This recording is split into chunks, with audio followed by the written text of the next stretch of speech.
What would you do with two front brake discs, a used front tire, and a piston?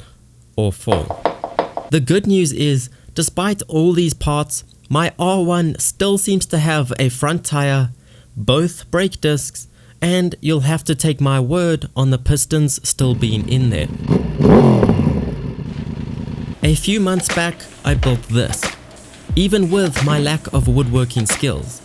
A wall-mounted helmet stand with an accidental secret glove compartment and a tiny piston to hang my backpack on. However, my jacket seems to be upset that it doesn't get to hang out with them. Every few minutes, it stabs me in the back. Because it's forced to hang on the back of my desk chair and watch me edit all day long. But to me, this just sounds like a good excuse to get more bike parts into the house by building a special place for the jacket to hang. You could build something pretty elaborate if you used all these parts, but I think sometimes less is more. So instead of building a freestanding, life-size jacket hanger, I decided to go with a wall-mounted option, since there's still a piece of unoccupied land on the other side of the room. So with a single piston and brake disc in hand, and the other parts left for future projects, I came up with a plan, so that I had plenty to get wrong. It was simple in theory. I would have a wooden backboard to mount the brake disc to, stain the backboard ebony to match the helmet stand and to make the brake disc stand out, a dowel with a piston mounted on the end protruding from the center of the disc, so the jacket had something to hang on. And I know what you're thinking, a conrod would be so much cooler than a dowel. However, the R1 wouldn't let me borrow one.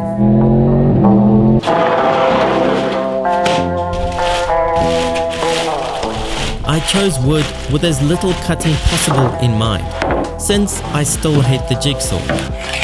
I threw in a bit of measuring and marking for fun, but all I had to do was trim the dodgy end off and make another cut, leaving me with a square, so it would be slightly wider than the 32 centimeter brake disc.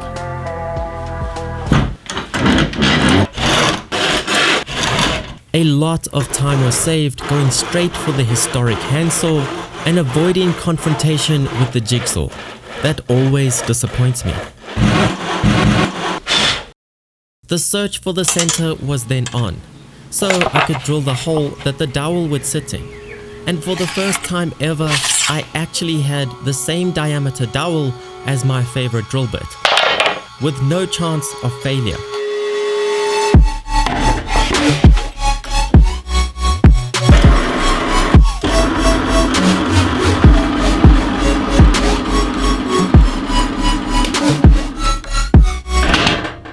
But the truth is, my excitement came too soon. If the backboard had been 2 centimeters smaller, I could have used the drill press. But instead, it was up to the regular drill to do the job, where a perfectly perpendicular hole wasn't even an option for my carpentry skills. Luckily, the result accidentally worked out, with the hole being slightly angled toward what would become the top of the board, leaving the dowel pointing slightly upward and looking completely intentional.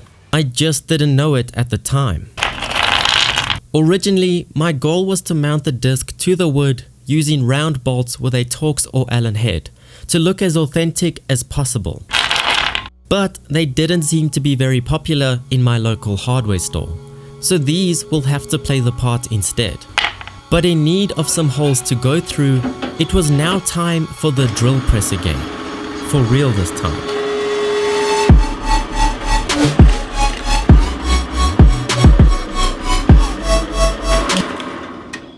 With all 6 bolt holes drilled and the dowel hole, it was starting to look pretty good. You could almost see my intentions. One nut was elegantly pressed into the back of the board to get an idea of how long the bolts would need to be so they could all be cut down to length.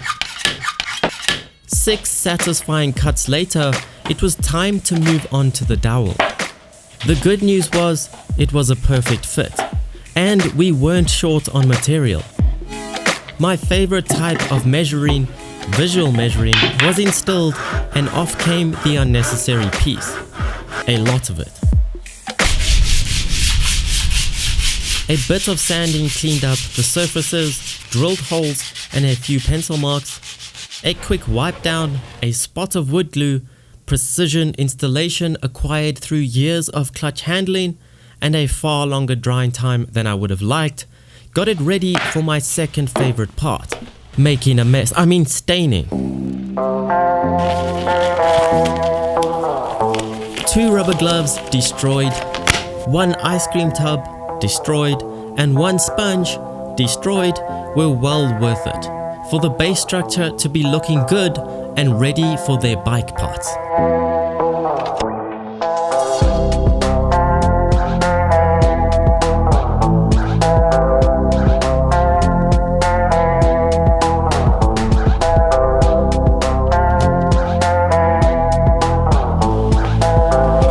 Except the bike parts were still filthy and not at all ready for the base. I picked the better looking of the 2 brake discs that are marked from plenty of abuse that was necessary to get the stripped bolts off decades ago. I was confident a good abrasive scrub would get it looking brand new, at least on the braking surface. And I wasn't sure it was working until I put it up against the dirty disc.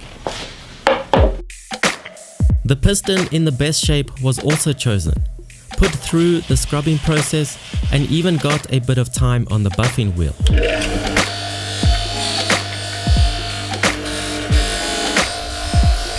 The sides came up quite nicely, but the top has a texture that would require days of polishing to come up shiny that I didn't really feel was worth it. The elegance continued as the rest of the nuts were pressed into the back of the wood, so that it could mount flush against the wall and they wouldn't spin while I tightened the bolts. And finally, assembly was upon us. The disc was lined up so the secret wall mounting holes could be accessed through the cooling holes and the bolts tightened down. It took more fiddling than I liked to film. But then the piston went onto the dowel and a bolt went through the pinhole to stop it falling on my head. It didn't look too bad, but was missing a wall to sit on and a jacket to class it up a bit. So up on the wall it went.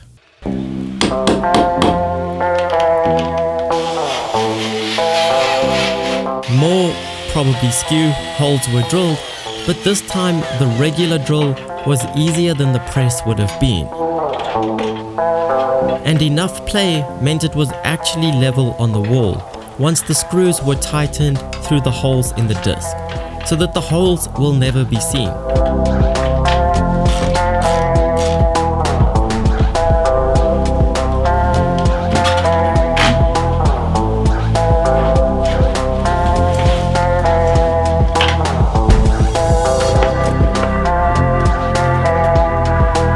You can't have too many bike parts in one room, and I love seeing a brake disc in such an odd place. Although a simple concept, it took a lot more work than I expected, but I'm pretty happy with the final outcome.